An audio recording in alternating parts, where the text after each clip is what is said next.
name is Yarrow Willard, and today I want to share with you a little bit about processing herbs. Now, it's one thing to get out into the forest or into the field and pick the herbs, but then when you get home and you're a little bit tired, you realize, oh, I've only done half, if not a quarter of the work. So when we get home, we got to start processing herbs. As you see, I got a big pile of comfrey leaf here. Now this is not going to dry this way.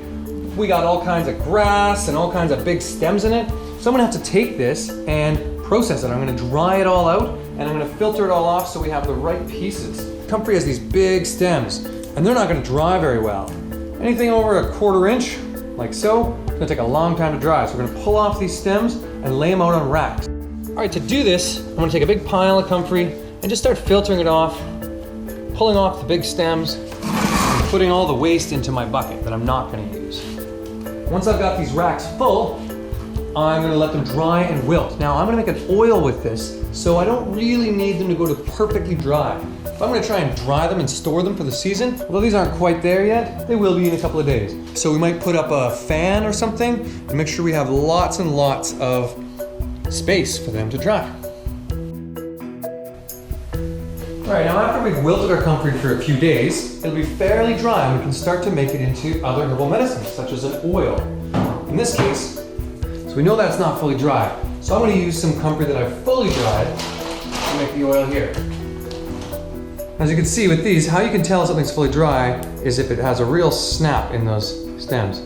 Now it might look dry on the surface, but you put it in a bag and it sweats all out and you get mold in your comfrey. We don't want that to happen. This plant molds really easily. In this case, what we're going to do is make a 1 to 10, where we have 1 gram of the comfrey that's dried to 10 milliliters of the oil.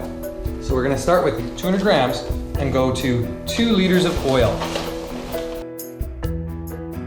My favorite way to make an oil is to use a crock pot. This allows heat to slowly permeate the oil in the comfrey and pull out all the medicinal active components. Once we've added the oil in the comfrey, we want to turn the crock pot on to a nice low setting.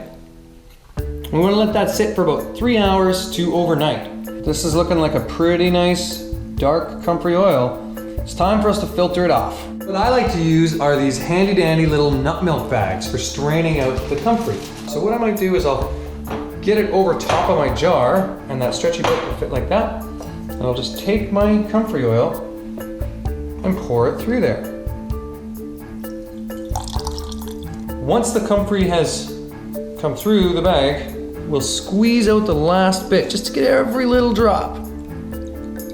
From this point, we can either bottle it as an oil and use it externally on the skin, just like that, or we can make a salve. Now making a salve is really easy. All we have to do is add a little beeswax to the oil. Now the best recipe I know of is to make 17% beeswax, which means for every 83 milliliters of comfrey oil, we use 17 grams of beeswax. Pretty simple, hey? We're gonna need this to be exact, so we're gonna use a scale. We're gonna make about 200 mils of salve today, which means we need to add about 34 grams of beeswax in. Once that's melted down, we'll pour this in till it all melts together, and we'll pour it out into our containers. Now that our beeswax is all melted, it's time for us to add in our oil. You can see I have this nice pour spout on here that makes it a lot easier not to drip. All right, now as you can see, our salve is nice and cured. It's hardened up. All we gotta do is put a lid on it like so and add a label. Pretty simple. We got a great herbal medicine that we can take with us and use for all kinds of cuts and scrapes and any kind of wounds or other ways in which comfrey is used.